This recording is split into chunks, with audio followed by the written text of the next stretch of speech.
今日は他の曲にジャズの要素を加えるジャズ音楽のスタイルを解説していくよ。スタイル解説も長く続けているけど、ジャズをテーマにするのは今回が初めて。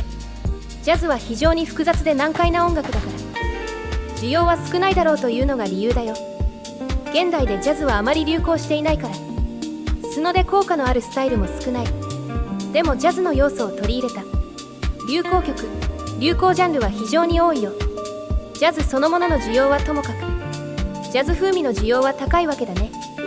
だから今日の動画のテーマもジャズそのものを作るだけではなく、他の曲にジャズ風味を入れられるか、その観点で使えそうなスタイルを選んだよ。スムースジャズは聴きやすさを重視したジャズ。今日のテーマに一番近いジャズと言えるね。メロディーは分かりやすくポップで落ち着いたテンポの穏やかな曲だよ。一方でジャズらしさが弱い欠点もある。まあ癖を抜いたんだから当たり前の話だね。ニュージャズは EDM 系の影響を受けたジャズ。でも EDM らしさはそこまで強くないよ。スノだと EDM 風のエフェクトがかかって音が現代的な雰囲気になる感じかな。ジャズフュージョンはジャズとロックの融合。リズムがロックになって聴きやすくなるよ。それじゃこの3種類のスタイルがどんな曲を生成するか聞いてみようか。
聴きやすいジャズのスタイルがどんな曲を生成するか聞いてもらったよ。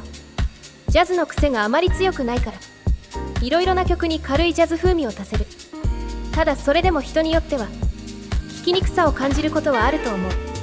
ジャズ風味は需要のある要素だけどやっぱり賛否両論の要素でもあるんだ。だからあまり興味を持てない人は無理に使うこともないスタイルではあるね。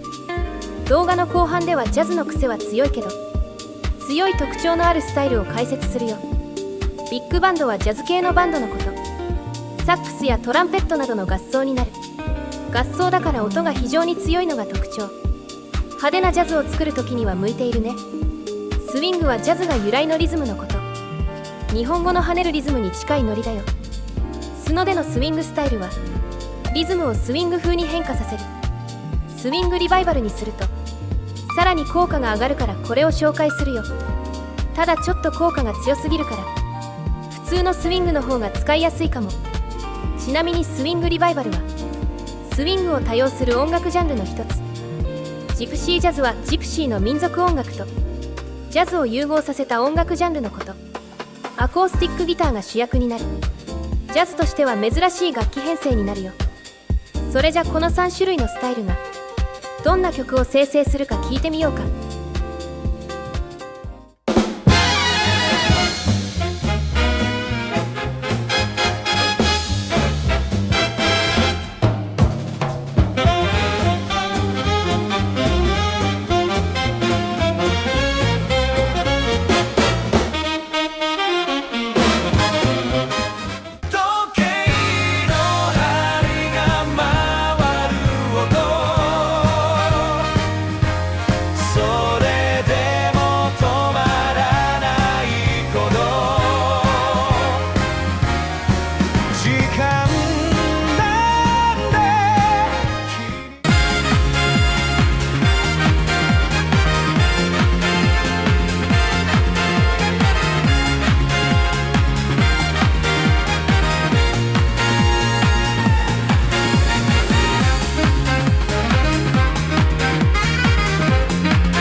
癖は強いけど特徴も強いジャズスタイル。